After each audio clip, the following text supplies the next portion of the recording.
see if we can look for them. Okay, got it. Okay. Good afternoon, everyone, and welcome to the Chicken Box.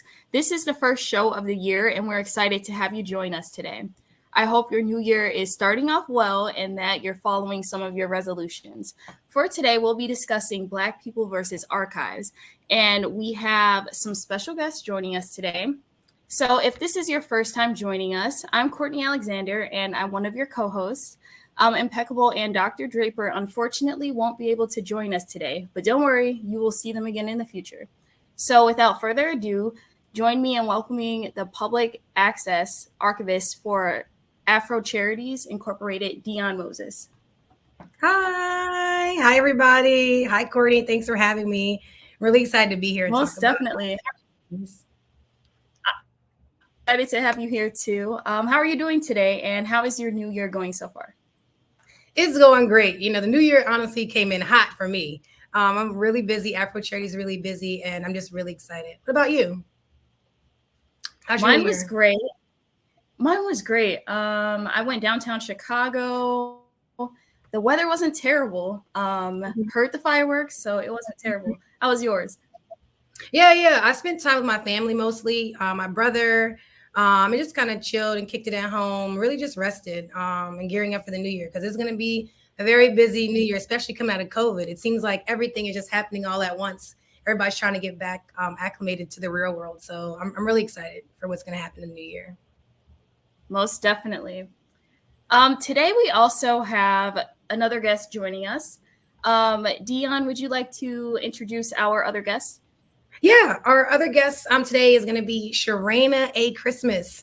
She's the director of Muse 360 as well as New Generation Scholars. And we're going to tell you more about them, but they are a local organization here in Baltimore, and they're intergenerational. They also work with a lot of youth scholars, talking about the African diaspora and then Black history. So we're partnering with them with this year, and I'm really excited to tell you about it. And Sharena is going to tell you all about the amazing youth and the work that they're doing this year and have been doing for years, by the way, here in the city. Perfect. And would you like me to introduce you, or would you like to do the honor? Okay, I can do myself. Everybody, my name is Deyane Moses. I'm a Baltimore transplant. I've been here for 5 years now, and I heard that after I've been here for 5 years, I can say I'm from Baltimore, but I love Baltimore very, very much. They have treated me like family since I've got here, and really harnessed me as an artist and in my future, my career here. So I'm blessed to be here in Baltimore. That being said, I'm a veteran. I'm an artist, activist, educator, and archivist here in Baltimore. I attended MICA, which is the Maryland Institute College of Art.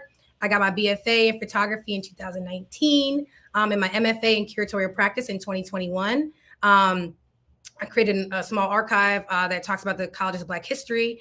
I also have interests, like I said, in photography, Black history, community archives, organizing, and design. And right now, I'm the current public access archivist here at AFRO Charities. And what that means is I assist you, the community, as well as our internal staff with navigating 130 years worth of history that the AFRO newspapers have produced. And it's just a wealth of information, in my opinion, one of the richest archives of Black history out there, period.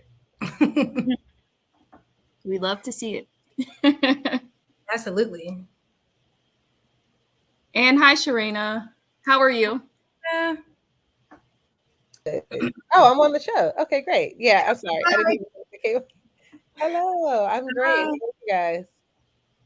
Doing great. You want to tell us a little about yourself? I would love to do the honors, but I'll let you tell us all about you and about Muse 360 and about the program. Yes. So I'm Sharena Ashanti Christmas. I am first and foremost a mother. I'm also the founder of Muse 360, which is a radical youth organization that really develops young people with their creative talents and also really encourages them to pursue knowledge of self. We offer 3 programs. So I started this organization back in 2004, but I first had a ballet school, Rainfall Dance Studio. And from that, me having grown up in Dance State of Harlem and doing ballet, I decided that why not just stick to, other things? Why not just do other things and, start to kind of build upon the discipline of dance? So that's how New Generation Scholars came about, which is became a study abroad program that focuses on the African diaspora. And I founded that in 2007. And then we also have Spark of Genius, which is a creative entrepreneurship project, which was derived from New Generation Scholars to help us to start to fund our study abroad trips. Because an organization like ours, which is very radical and very youth-centered and really unapologetic, doesn't always get the resources and funding we need. So we decided to use entrepreneurship to build that livelihood. So that's a little bit about me. And, you know, we're partnering this year. It's our 15th year, 15th cohort for New Generation Scholars. And we are partnering with the AFRO Charities. And Deyane is an amazing, I met Deyane actually at MICA. Yeah. Just disrupting and doing all the things. I don't want to get into all that, but yeah. Yeah, but I just love that. I think that, you know, I think that it's been a really amazing opportunity to partner with Afro Charities, having Deyane as a part of it. Yeah. And because that's what, you know, she does. She's the black, what do they call it? Blackivist? That's what Blackivist. It's Blackivist. merging Black and Archivist together. Love it. Yes. And you know, and also, you know, shout out to Savannah Wood and also Diamond Fisher, the other comrades at Afro Charities. But yeah, we are actually partnering and doing some amazing things. So I don't know if that's where you want me to stop and then we get into other things, but that's a little bit about me and my work. Yeah. I was going to say, thank you so much for mentioning Savannah. I'm sorry, Savannah. Sorry, Diamond. I also want to mention Megan McShay. She's an archivist, also who assists with the projects at Afro Charities. But yes, I'll let Courtney take us in. Sure thing. And before we jump into the discussion of Black people versus archives, I want to highlight that the Afro is Maryland's oldest Black business, and we have 130 years of history, and we will continue to have a role in informing and educating the Black community. And if you aren't in the Baltimore area, and if you don't know what a chicken box is, that is 4 wings and fries. And Kevin said that it has salt and pepper on it, and you can enjoy it with ketchup or hot sauce. And if you're from the DMV, though, or you're from DC, some of that mumbo sauce is good on there, too. I ain't gonna lie. In Chicago, we have mild sauce, so I'm like, mumbo sauce. Oh, yeah. You can buy mumbo sauce in the store now. I think they sell it nationally. It's good. I think so. It's really good. And I'm also holding it down for Gen Z. What generations are you all representing? Me? Generation. Mm-hmm. That is hilarious. I gotta think about it. Am I to guess? Go ahead. What came before a millennial? X? Is it Xennial? Yeah, I don't know. They consider I'm 86, so they think I'm a millennial, but I kind of consider myself borderline millennial and whatever comes before that. I'm before millennials. Let's put it like that. I'm definitely the oldest, yeah. But I'm representing, I'm an elder millennial. Elder millennial. Okay, I'll take that. The kids think I'm elder anyway. I'll definitely take that. I'm elder millennial. Yes, yeah. I'll take that. I wonder where everybody, whoever's tuning in, everybody out there in the social media world, drop your location in the chat. I want to know where y'all at, or y'all tuning in at. I'm in Baltimore. Where you at, Courtney, again? I'm Chicago. Trina, where you at right now? I'm calling in from New York. Okay, New York. Everybody, okay. We're all in different zones. Okay. Well, we're in the same one, but yeah. So we can jump right into the discussion. Well, Deyane, can you start off by telling us more about your role with Afro Charities and what ultimately what does Afro Charities do? Okay. I'll start talking about Afro Charities first. Afro Charities is 60 years old this year. They're founded 60 years ago, and they are the charitable organization, sister organization to the Baltimore African American newspaper, Afro News.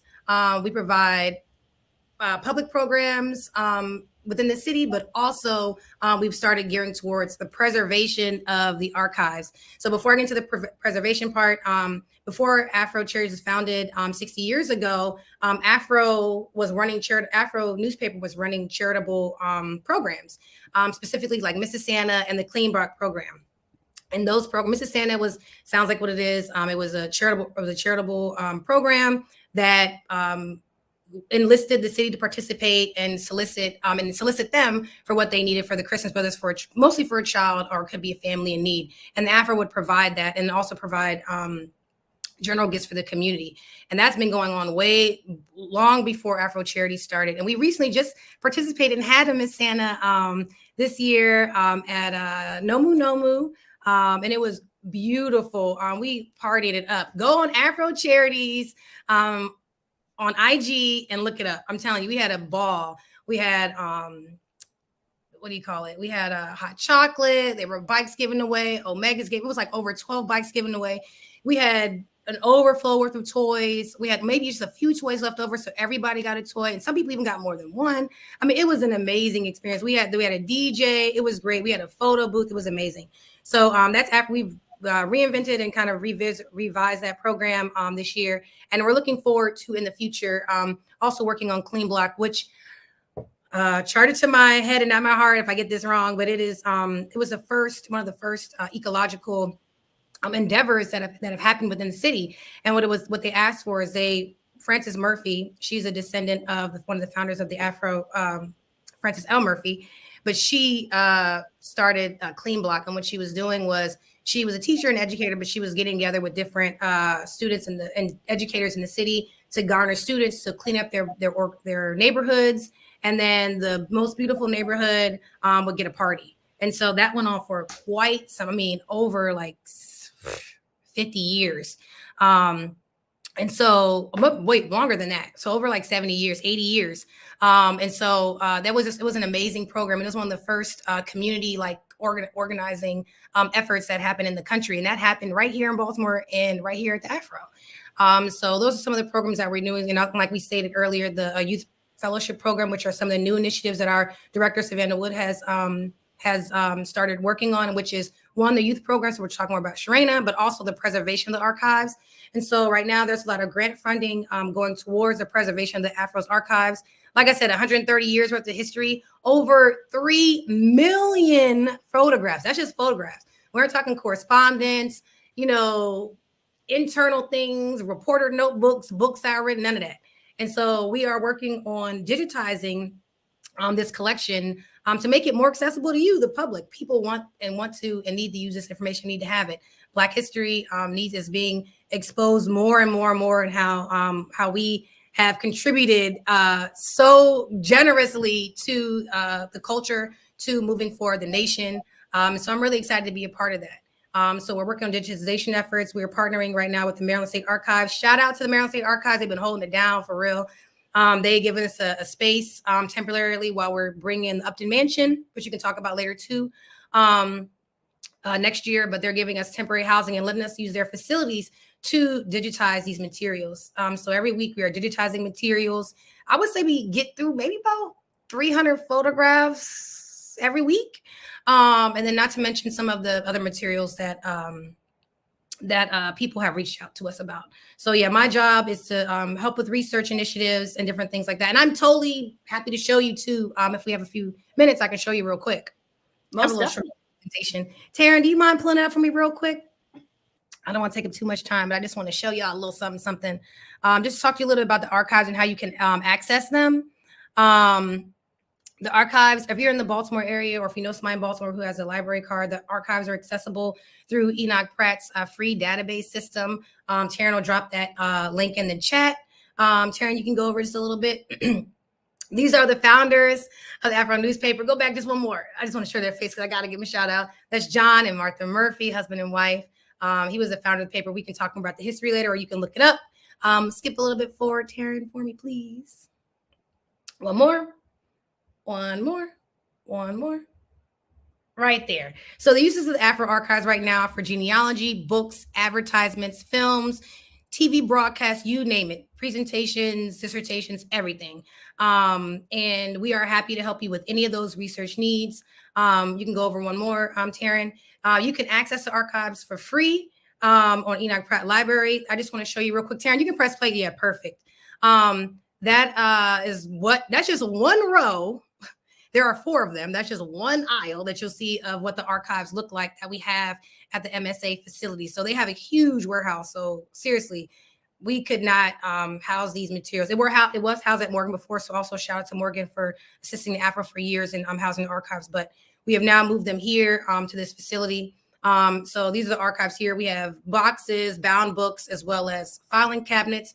Mostly you'll see when I open up things when I'm there are these folders. Hit over, Taryn, please. And you can press play on any one of these videos. That the last one to the right is a pretty good one too.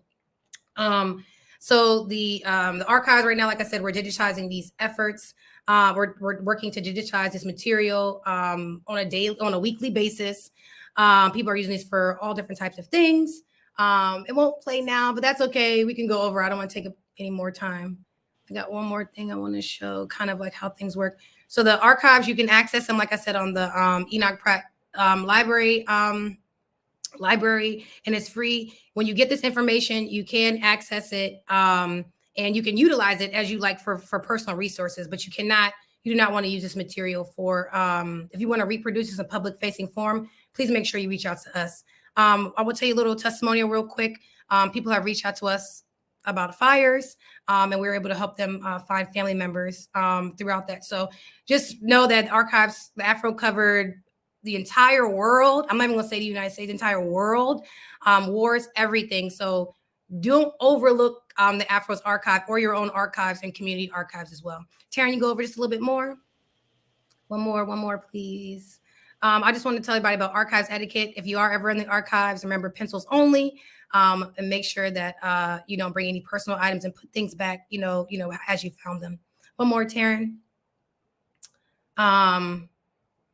And Taryn, we can close it out. We'll share the links. Taryn will share the links for the morgue, and as well as for the Enoch Pratt database. And I can definitely assist more with that. And if we have time, I can also show you. I just didn't want to take too much time. I want Sharina to share about what she's working on too. That is an amazing resource to have. And I hope that everyone takes advantage of that. Yeah, I do too. It's a free resource that you can use. All you need is a library card. I almost forgot that. You need to have a Enoch Pratt library card. So either you know somebody in Baltimore or you have your own. And one more thing about the physical archive. That's the most key. Physical archive is not open to the public right now. Only AFRO charity staff can access it. So you need to email me at archives@afro.org if you would like to utilize the materials. There is a link that Taryn has put in the chat. And you can search the morgue folders. It's the one that says afroarchives.libraryhost. You can use that to search the morgue for the folders and then send them to me to look for you. Oh, one more thing. There is a research fee, $30 an hour with a minimum of 2 hours. I hope everybody got that. Sorry about that.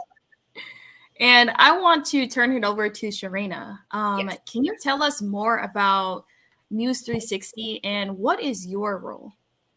Yeah, so I everything. I founded it. I'm the mama of Muse 360. Mm-hmm. And as I mentioned earlier, I started it in 2004. My role specifically with New Generation Scholars, which is the third, actually it's the second program that I founded in 2007, is really just to kind of work with my other comrades. I want to give a shout out to Belfina Yuan, who's kind of my co-pilot, who helps me now to direct the program. But my role there is to really just make sure that the curriculum is set and based on helping the young people pursue knowledge of self. And really that's what Muse 360 does, but we use creative ways to do that. We use, almost a space of utopia, imagination, to really get young people to not only look at history, but to also think about where they're going. And to utilize some of those two tenets to kind of create solutions for the present. I think it's really important, as I was listening to Deyane and just how fascinated I was with your work when I met you, but just thinking about the word archive is not something that, similar to how like we think about just any term, right? We're like, oh, that's a foreign thing for us, but it's for Black folks, it's just not foreign. If you think about like, well, for me in my generation, the way we grew up, we ain't had no cell phones, right? You couldn't flip. You're taking pictures, Mm-hmm. You're going to the store, you're getting in develop, you're putting in. My father literally goes online and prints. And I'm like, Dad, you can't do this. But he goes on Facebook. And if he knows you, he's going to save the picture and print it. And I'm like, how did you get this picture? Because I didn't give it to you, right? Mm-hmm. A little creepy, but he's almost 70, so bless his heart. He need the pictures one way or the other, right? Right. Mm-hmm. But growing up, I always looked at pictures. I always, my grandmother always wrote me notes and things like that, Right. right? So what's really interesting about working in the way that we work at Muse 360 is that we're always evolving and we're always changing and we're always thinking about what's really important for us to continue to kind of push ourselves to the next level. So the theme of the year, and really the theme as we move forward, is thinking about self-emancipation, right? Thinking Mm-hmm. about how we take and how we maintain.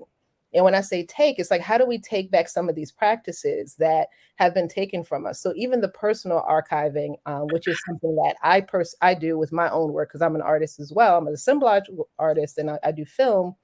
I also dance, right? But Mm-hmm. how am I taking the personal history and my personal archives to get to know who I am? So now that we've actually been able to partner with our AFRO charities, it's been a really great kind of a conduit or catalyst for us to start to have this conversation with young people, to start to Mm-hmm. say, to start, encouraging them to have the conversations with their parents, have conversations with the people around you. Find out more about your own personal story, even though you might be from a different generation or a millennial generation or what have you. Really start to have that conversation. So this year, our work is really centered around, like I said, self-emancipation, and we're using the themes specifically in New Generation Scholars to think about migration and also archiving. Um, Mm-hmm. and so, migration is something that for young people has become very digital. So, if you think about, migration for our generation or for generations prior to us, you're moving to find a better job. You're moving to go to college, right? For me, I came to Baltimore because I went to Morgan. Shout out to Morgan. Um, Mm-hmm. and that's my migration story to Baltimore, right? But then there's another migration story now for young people where they need to think about the places that technology takes them. And so, what's really beautiful about having access to the Afro Archives, we're actually going to be going to the Afro Archives in a couple of weeks. And so the young people will be able to see how people were able to maintain stories of their family, how people were able to go to use the Afro, not just as a place, as a newspaper resource or information resource, but I think, I remember we used to take the young people to the Afro Archives and New Generation Scholars before it was, out, before it left the city. And I remember seeing green books. I remember seeing, Mm-hmm. posters. I remember seeing like just things that I had no idea that were just right in our, own backyard being in Baltimore. So like I said, this year we're really focusing on that. And then I also want to highlight some of our teachers. We have Dr. Jessica Johnson, Yes. who is an amazing author, scholar, also is at Johns Hopkins teaching African diasporic work and teaches African diasporic work with us. But this year she's working on maroonage, right? And so the idea of what it means for us to, again, self-emancipate, and so we're looking at that. And then in maroonage, there is migration because you're kind of migrating to a space where you can live freely.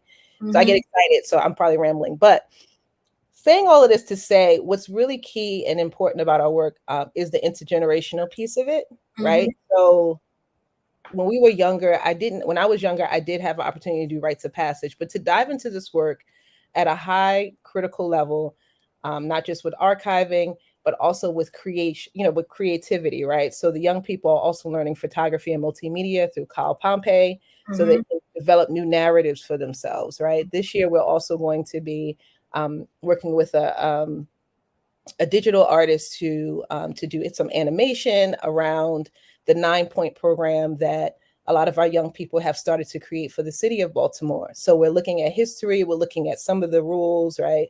And we're saying, how can we animate this? How can we bring this to life, whether it's through a zine or whether it's through that, right? So we're taking all of these themes and we're creating solutions that we can actually, or even just markers or a manifesto that we can live by, values that we can come back to. So really, like I said, our work is less centered on like how people think about, oh, the arts is exciting, and it is. Mm-hmm. For Black people, it can't just be that, right? It has to also mean something. It also, it has to also get us to the next space. So we're using all of those themes to teach young people about themselves and where they're going. Mm-hmm. And then lastly, what I'll say is that I'm really excited. I think you said you're from Chicago. I know you said something about being in Chicago, but we're actually taking the young people to Chicago. We're taking the young people to, Yeah, Deyane, I don't know if we talked about this. Did we get a chance to talk about this? But yeah, so we're going to Chicago April 1st to the 5th. Most of the travel that we do in New Generation is abroad. But I have been really thinking about our own history here in America and like some of the, the last standing Black cities or some of the histories in other cities. So we've gone to New Orleans. We've gone to Charleston. That's where we shot. My film was in Charleston, down in the Gull Islands. But we're going to Chicago, and I love Chicago. So we're going to Savannah has set us up on some really cool things.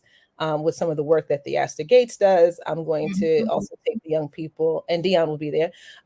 We take the young people. I'm like, to the Savo Museum with Danny Dunson, who is an amazing cultural worker in art, and also just really supports a lot of artists as well. But just the history of Chicago is really, really poignant, and we want to dive into that. So, again, like, what are the migration stories?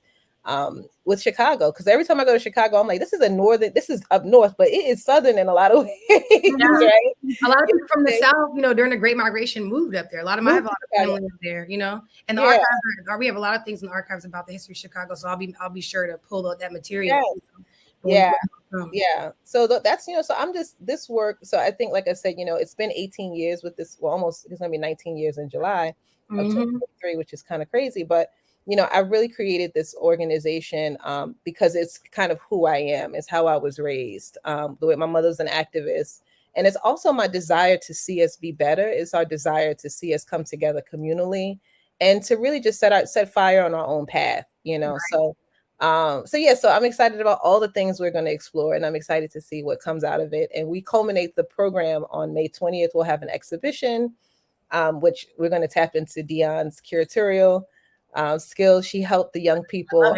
She actually helped the young people with their latest exhibition we had at Nomo Nomo in December. Each young person presented their own personal archive, and it was very touching. It was I've never done anything like this at 13 or 14, right? Like, these young people brought together themes of migration, themes of being in Baltimore, themes of love. It was amazing. It was pretty dope. So anyway, so that's kind of the overall the overall kind of content of what we do at Muse and specifically with New Generation. So that's a very, very special place. I mean, just being the day with you all on the weekend was amazing. Yeah, conversation that you were all having. Yeah, I'm really honored to just be in community with the folks that I'm in community with. So yeah, it's fun and hard at the same time. Tell me, I know organizing, keep those together. And Sharina, you briefly mentioned how the process is evolving over time, like how before you mentioned it was more physical photographs, and then now we're in this digital age. What I'm curious about the actual process, what are some ways that the archives are preserved, and can one of you walk us through the actual process of what you do and the significance of I guess storing the archives? Yeah, can I start, Trina? No, yeah, please, because that's what? Oh yeah. I'm having to do the work, and Deyane is going to help them maintain it. Yeah. So I guess where do you start? I mean, first, everybody has. I want everybody to know who out there listening today, tomorrow, whatever. You have an archive, all this stuff I got right here. All this we have an archive, and those things are important. The pictures we're taking, the things, emails we have, those are all important. So don't think that you don't have, or the things that your family members have are not important. So start there. So first, you have an archive. Realize that you got one. Second, then you want to kind of take an inventory of these items that you have, and so that's where we start. We take an inventory of these items, and then from there, how are they? What are the status of the condition of it? Are they fragile? How many of these items are? Then you want to start looking at the dates and years. You want to start to see if there's already an organization already set to these materials. When you found it, was there already some type of arrangement? And then from there, you can kind of group things into genres or catalogs, how you see fit. If it's your own archive, you can do whatever you want. And then you want to kind of start, maybe make a spreadsheet and, catalog and write all these items down, the years, the details. That's what we call the metadata. And that's the stuff that, you're looking up when you're searching for things. When you're like, oh, when you go to that AFRO morgue that we were talking about, and you're looking for keywords, you want to type in a cat, then you can see, where listed cats are. And, this is it's a simple search. So you want to start using and putting in metadata. And then from there, once you start putting in, like I said, the metadata, you want to figure out like how you want to preserve these items, what you want to do.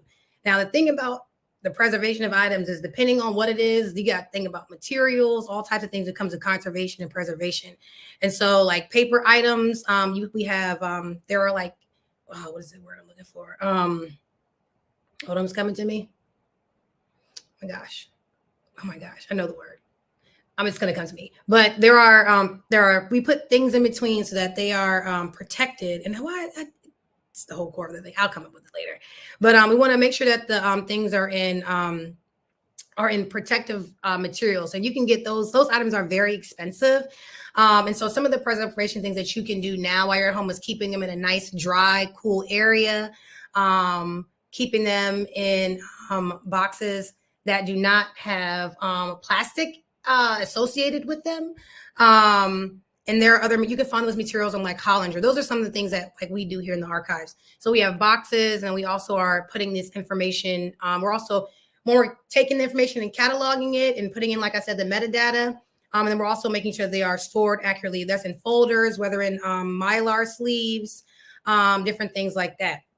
And so the acid-free. Why is that so hard to remember? Acid-free. You make sure things are in acid-free containers.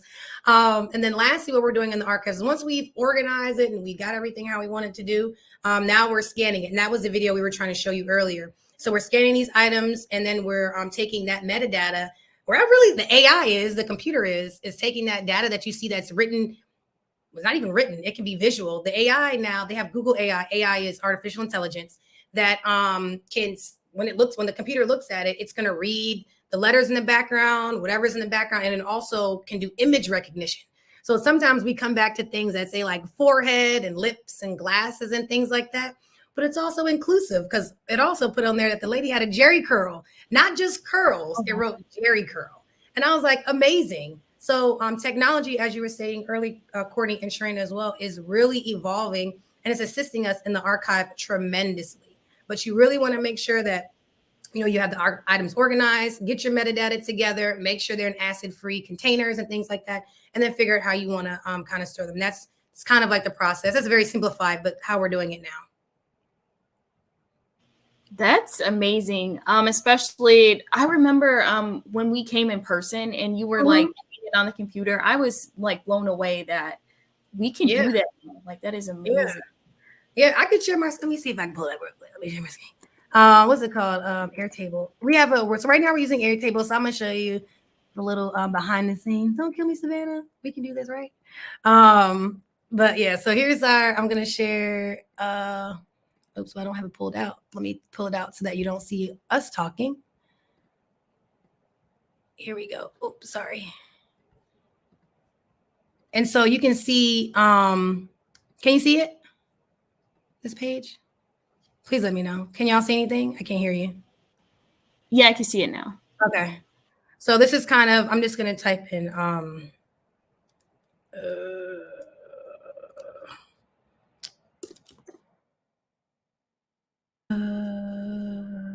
what was his name? Actually, I could just pull it over right here. Anderson. Yesterday, we've been working on Marian Anderson's collection, or her folders, should we say collection? It's folders. But these are all the pictures that we've started scanning. And so we haven't finished doing all the data yet. But once we put the things in, once we have things scanned in and we put the AI widget in there, it will be able to read all this information here, and it will be in the metadata. So as the archives are getting up and running, and this project is more underway, when people start to look for images and names of people, it might be filed under Mary Anderson, but maybe she's in a photograph next to someone else. And then you'll have that information. So you'll be able to find a lot more people moving forward in the archives. And I'm really excited about that. Are you all still there? Hello? Yes, we are. Okay, sorry. Everybody was gone. I was like, oh my gosh, please don't close out. Okay, here I am. I'm coming back. But wow, that is so cool. So yeah, so we'll be showing the scholars that as well. But yeah, the technology is amazing. What's happening right now. And yeah, and we're using it. And gotta give a big shout out to Megan. She is the brains behind the different technological advances that we're moving into. And we're also partnering with other Blackivists, Black archivists, and we are growing and we are out there, y'all, that are helping us and assisting us with this project. Yeah, I wanted to also say, I think that what's really what has been really good is that the young people get an opportunity to start to think about how the archives, or how personal archives, or how having access to this information can help to kind of expand their work. Mm-hmm. You know, I think for myself personally, when I was thinking about the work that I wanted to do, of course, choreographing was one thing. I love a song, I choreograph, I want to say something, right? But really, when I started to dive into my own personal archives, one of the archives that I started to really get into was, and it was very hard to get access to, but it was the archive of Pearl Primus, Dr. Pearl Primus. Mm. Catherine Dunham's archive was, or just having access to her information was a little easier. But Dr. Pearl Primus, God rest both of their souls, I had to really like travel. I had to go to, actually in New York, they have at Lincoln Center, they have the, what is it, the New York City Public Library of Performing Arts. And Yeah. you can look at any piece of archive VHS you want. I don't know if they still have it, because it was back in the day. But I was able to see interviews, but she didn't publish a lot of things. So it was like I had to go there where they kept the archives. And I think that one of the beautiful things about what Afro Archives is going to do, once they're able to have their facility, is that they'll be easy. It'll be housed in a Black-owned, Black-run space. You know, Yeah. a lot of the archives are, the New York City Public Library, as great as it is, it's not a Black institution. Even the Schomburg, which I love, shout out to the Schomburg, because that's the first place I ever had experience with archives. So one of the first projects of New Generation Scholars was we didn't have enough money to travel outside, the country yet. So we used to go to the Schomburg every summer. And the young people had to choose a topic or a person, and they had to, and of course, in order to research that person, it wasn't just a book, but at the Schomburg, you would put the white gloves on and you would pull out the pictures.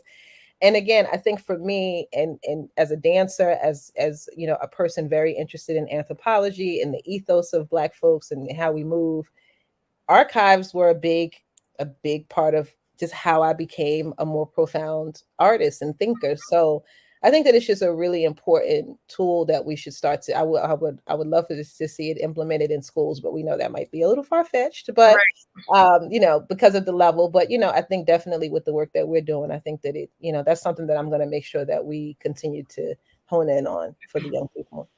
Mm-hmm.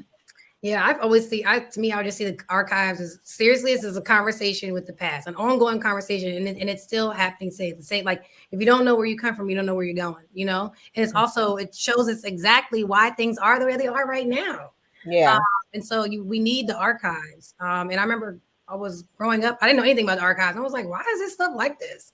Yeah, and I always found it was some kind of historical reference, but I never knew how to go. I just trusted anything anybody told me. And so now being able to go into the archives and research and read this information for myself, and it's in an institution that's Black, I feel more comfortable trusting and knowing the information that things haven't been redacted and X, Y, and Z, And so that's why, I think the archives in Afro is so important. And also, like you said, Sharina, our facility, I can't wait for that. I can't wait for that. I can't wait. It's going to be amazing. Mm-hmm. And everyone, if you're just tuning in with us, this is Black People versus Archives. I'm joined here by Deyane and Sharina. I want to say thank you for joining us today, and be sure to go to afro.com and get a subscription for the new year. New year, new beginnings.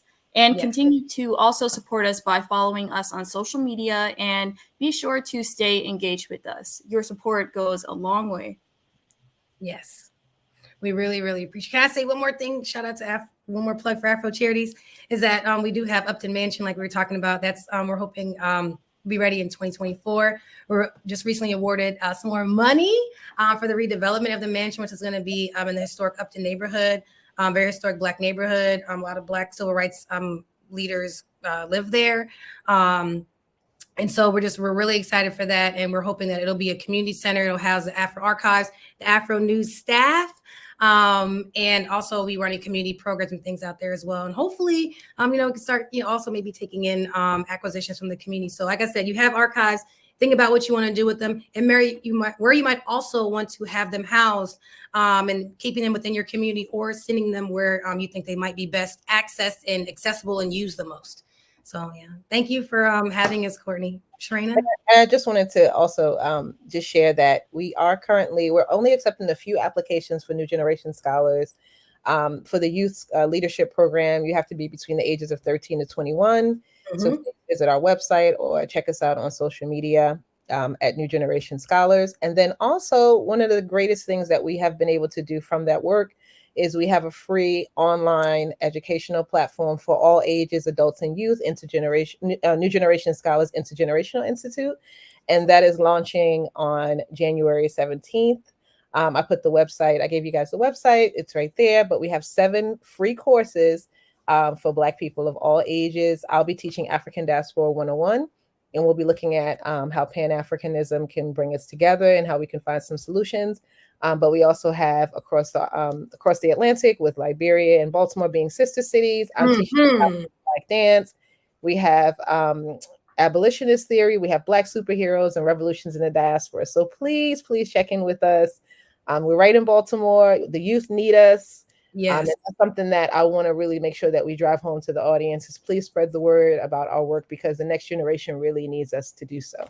Yes. And thanks for having me. Thank you for joining us. And Sharina and Deyane, you briefly touched on this, but what are some ways that people can support Afro Charities and Muse 360 in the new year? I'll go first. Log on to afrocharities.org/donate, and you can donate right there. And for us, besides following us on social, our social media is at muse.360 on Instagram. And then New Generation Scholars on Instagram. But also we have our links to take action, muse360.org/take action. And you can donate a myriad of ways. We are getting ready to do a book fund. We provide young people with free books from Everyone's Place, which is a wonderful, wonderful cultural institution on North Avenue. It's really important young people have access to physical books. So we will be raising money for that. And yeah, just continue to tap in, continue to support us. Follow us, follow our work, get involved. All of the ways we welcome. I forgot one more thing, one more alibi. Sorry. My church finger. We are also keep your eyes and ears open. Also follow us on social media. I gave it earlier, Afro Charities. But we will be having more programming in the future, but also different needing support for staff and soliciting the community to assist with archives, and also naming people that they might find in the archives. So keep your ears and eyes open, because we'll be reaching out to the community for your support and assisting with the archives and development of it. Most definitely. And as we're winding down, I wanted to highlight that this month's special edition topic is We're Still Here, and it's honoring Dr. King. And this edition will also honor community servants who, like Dr. King, work tirelessly to make the world a better and safer place. And this is the part where we start to get on the box and just speak what's on our mind, or speak your truth. I can go first. I want to thank you both for joining us today and for speaking on the significance of archiving and preserving history. It was a pleasure having you, so thank you again. And I hope that everyone in general have a blessed and safe and prosperous year. New year, new beginnings, so don't be afraid to start something new. And yeah, I do have a good feeling about 2023, so let's make this year count. And if anyone is thinking about starting their journey with preserving their history for future generations, you can start today and use some of the tips that Deyane gave you. Oh, my turn. Okay. There's so much stuff that's on my heart. I don't even know where to start. I gotta say, I love Baltimore. I love the Afro. I want to thank the Baltimore and the Afro so much for everything that they have done and given to me over the past 5 years. They have done for me and assisted me in the past 5 years. I've become such a better person just being here. I'm being a part of this organization. People that I have met throughout the years, people that I've worked with throughout the years. So that's just first and foremost. I want to encourage everybody to please, please, please reach out to me at archives at afro.org. If you have any questions about the archives, I'm very happy to assist you. We have all these different resources for you to use. The archives are very important. Your history is important. The items that you have are important. Don't let anybody tell you differently. Think once or twice before throwing those items out, giving them away. Even your grandma, grandfather, and people pass away. Don't just throw those items out. Think about storing them, maybe even just asking around, maybe asking local archives if they might want the items, if they find these are important. But please, please, please don't just throw these items out. Years and years and years of history, important documents are being thrown out, and our history needs to be preserved, and we are counting on you to assist and do that with us. And last but not least, 2023 is going to be lit. I'm really excited for the future, for myself, for Afro Charities, but also for all of you. Don't let anything hold you back this year. Believe in yourself and, stay focused. You can do it. Sharena? Okay, you guys said a lot of things I already agree with, but I would just hone in on just thanking my ancestors. I would like to thank those that have paved the way. Also acknowledging, like I said, some of the leaders specifically in Baltimore, some of the cultural workers in Baltimore that I follow in their footsteps, as well as in New York, which is where I'm from. I think it's really important, as I mentioned earlier, to think about the next generation. I always say to people, if I'm speaking to a group, you can't really be serious about the future if you're not thinking about the next generation. I don't care how difficult, I don't care how challenging. We as a people have come through more challenging times. And this is no different. So we really need to, like, as Deyane said, look back to where we've come from so we know where we're going. So I really would encourage us as we look to the future to really use those tools and to really listen in and be as present as you can. I think thinking about, for myself for 2023, I'm just remaining hopeful. I'm choosing joy. I am a mother of a wonderful, wonderful, beautiful, bright child who is actually autistic. He has ASD. And I think that I wanted to uplift, like I said, just a lot of young Black young people that have those challenges, because I think also as we think about the future and as we think about 2023 and some of the challenges that we've gone through, it's really important to make sure that we're having those conversations as well. So thank you guys so much for having me. I have so much more to connect with you all about, but I would definitely say for everyone, please uplift those that sometimes that are not always remembered. And that's it. Absolutely. Oh, that was good, Sharena. Thank you. Yeah, that was great. No, I mean, I got you. When you said uplift those who usually aren't seen, absolutely. Yeah. Totally. Yeah. Also, we need to. Yes, definitely. And thank you again, everyone. And don't forget to go to afro.com to get your subscriptions, because subscribing and supporting us does go a long way. You can also follow us on social media at Afro News. So please do continue to engage with us by liking, commenting, sharing, and don't forget to follow us. And also, don't forget to follow Afro Charities as well. Support them, engage with them. Like I just said, like, comment, share, just engage. Yes. Awesome. Thank you all. Thank you so much, Sharena. Thank you so much, Courtney. Thank you, Afro News. Thank you, Afro Charities. Thank you, everybody out there, for coming. We appreciate it. And we'll look forward to talking to you soon. Bye. Thank you.